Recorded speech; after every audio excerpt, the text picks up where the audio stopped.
রাজ্যের বর্তমান পরিস্থিতিতে ডুরান্ডের ডার্বি বাতিল করা হয়েছে। সমর্থকদের সুরক্ষায় শেষ কথা, একমত প্রাক্তন ফুটবলাররাও। তারা ঠিক কি বলেছেন এই ডার্বি বাতিল নিয়ে শোনাবো আপনাদের। এটা হলো না, এটা একটা মানে সাধারণ দর্শকরা দেখতে পেল না, এটা বাজে ব্যাপার হলো।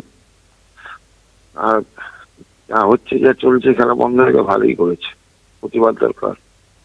দেখো এখন আমাদের রাজ্যে যা চলছে, সত্যি কথা বলবো, কেন সবাই দেখো ওই দিন প্রতিবাদও করতো। আর একটা ম্যাচ আমাদের রাজ্যে এই জিনিসটা চলছে, ওর জন্য যদি আমরা একটা দিন নাই খেলি কি আছে?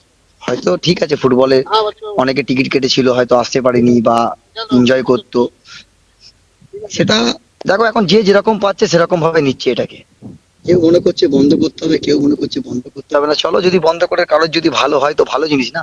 ফুটবল মাঠে যদি এটা আরো ভালো, আরো যদি উল্টো পাল্টা কিছু হতো এই ম্যাচটাকে নিয়ে, বা তাছাড়া তো দেখো এটা তো বলে লাভ নেই, কারণ ম্যাচটা বন্ধ হয়েছে, পুলিশ প্রোটেকশন তো ছিল না।